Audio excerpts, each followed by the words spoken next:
সমস্ত আগুন আমি আমার কামনার জল ঢেলে নিভিয়ে দেব।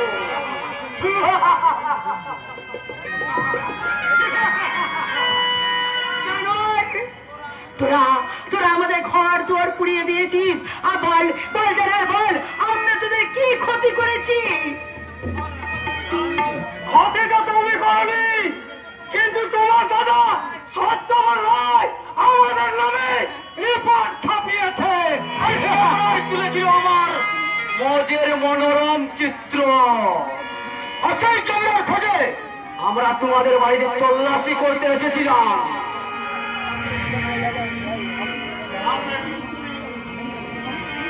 একটু ফুর্তি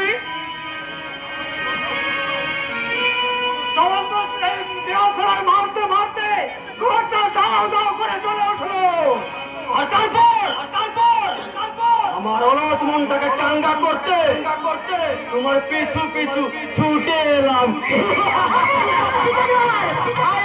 আসবি না, তাহলে আমি চিৎকার করে লোক ডাকতে বাধ্য হবো। এই রঞ্জন গাঙ্গুলি সময়টার দিকে আবার নজর দেয়, সে তোকে চোখ তুলে তাকানোর কোন সালার সাহস হবে না। তোকে মারবো হয়েছে না, কাঁদবি গিয়ে ঘরের কোণে। কারণ এমন জায়গায় মারবো যেটা কাউকে বলতেও পারবি না, আর কাউকে দেখাতেও পারবি না।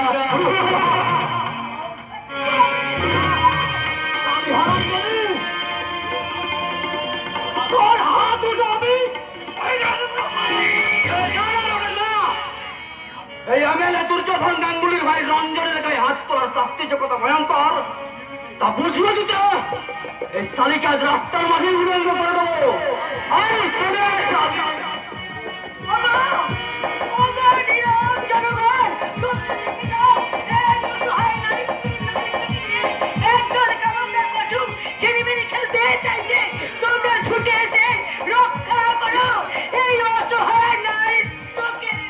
আসবে না সুন্দরী, কারণ আমার দাদা এখনকার এমএলএ, তাই আমার কাজের কোনো প্রতিবাদ করতে কোন শালা এগিয়ে আসবে না। ওর দাদা যেমন এখানকার এমএলএ, তেমনি আমি এখানকার ডিএসপি। ভালো করে বুঝিয়ে দেবো। শালা ডিএসপি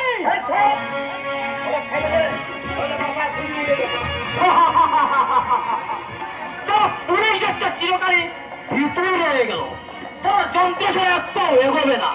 কি বলি আজকাল?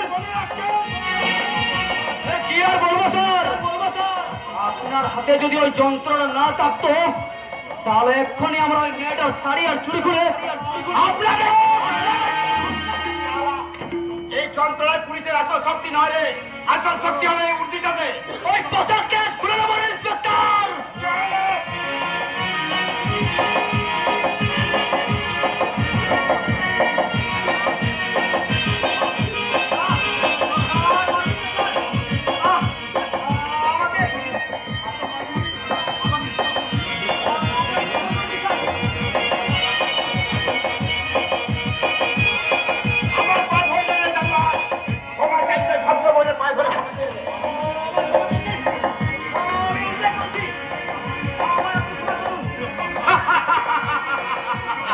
সুযোগ পেলে গাধা হয়ে যায় ঘোড়া, দ্বিতীয় সাজে পুরুষ। জ্যাঠামণি, আসলে এটাই হলো ওদের আসল রূপ। কি চন্দ্রামা তুমি? এই শয়তানের গুন্ডা লাগে আমাদের ঘর দুয়ার সব পুড়িয়ে দিয়েছে। আপনি রিপোর্টার সত্যবান রায়ের বোন চন্দ্রানী। ওই এমএলএ ভাই বলে তাতে কিন্তু আপনি ছেড়ে দেবেন না অফিসার। ডিএসপি বিপ্লব চন্দ্রের হাত থেকে এই তো দূরের কথা, এর দাদাও রেহাই পাবে না। ভাই, এই রাস্তাটাকে নিয়ে যাও। আমায় ছেড়ে দিন স্যার, আমি আর কখনো এসব কাজ করবো না। নিয়ে যাও। এবারের মতো আমায় ক্ষমা করুন স্যার, ওই ভগবানের দিব্যি করে বলছি আর কখনো এসব কাজ করবো না। এবারের মতো আমায় ক্ষমা করুন। এবার তুমি দৃঢ় সংকল্প বিপ্লব, ওই রঞ্জন হবে তোমার তদন্তের একমাত্র আধার। তাই হবে জেঠামণি, আমি করব আখির প্রকৃত তদন্ত। আমি খুঁজে বের করব কারা অভিকে কিডন্যাপ করেছে, কেমন করে হারিয়ে গেছে রিপোর্টার সত্যবান রায়। এবার আমি কোথায় যাব? কাকামণি, ওই অভিকে খুঁজতে গিয়ে তো আমার দাদা আর ফিরে এলো না।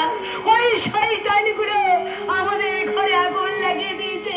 এবার আপনি বলুন কাকামণি, আমি কোথায় যাব, কার কাছে থাকবো? তুই আমার কাছে থাকবি মা।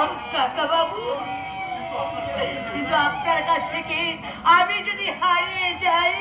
না রে মা না, আমার একটা আঁখি হারিয়ে গেলি, আর এই আঁখিকে আমি হারাতে দেবো না রে মা। কিন্তু আমাকে স্থান দিলে আবার যদি শয়তানরা আপনার উপরে কোনো হামলা করে? আমার আমার আমার এই বিপ্লবে রক্ষা করবে। কাকাবু, আমি আমার সত্য নিষ্ঠা আদর্শ দিয়ে বিপ্লবকে গড়ে তুলেছে এই যুগের সৈনিক।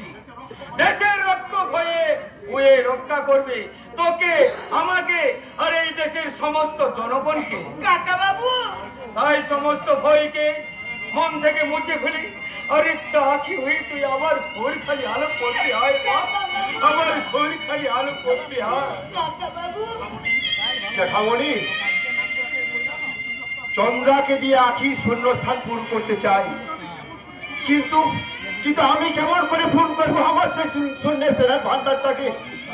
অভাগেরই আখির জন্য আমার সেরার ভান্ডারটা আজও যে শূন্য হয়ে আছে। সামনে ভাই ফোঁটা, কিন্তু আবার আর ভাই ফোঁটা নেওয়া হবে না। অথচ একটা বছর আগে কতই না ভাই ফোঁটা দিলে, কতই না হইচই করে ফোঁটা নিয়েছিলাম। ভাই ফোঁটা, তাই তো দাদাকে ফোঁটা দেবো বলে সকাল থেকে উপোস করে বসে আছি। দাদা অফিস থেকে ফিরে এলে দাদা কপালে ফোঁটা দিয়ে বলবো, মায়ের কপালে দিলাম ফোঁটা, জমের দুয়ারে পড়লো কাটা, তাই না রে? তাই দাদা? তা না হয় বলবি, তার আগে বলতো আজকের এই শুভ দিনে তুই কি উপহার চাস?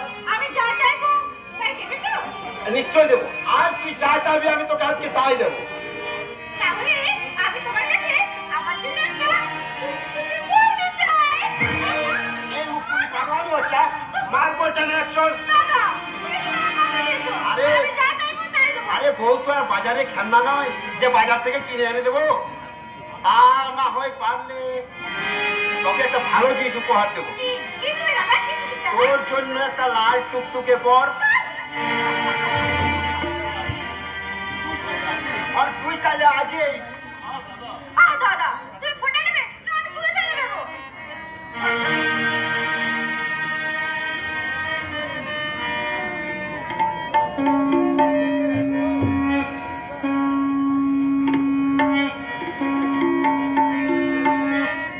হায় কপালে দিলাম ফোঁটা, আর কি আমি চাই?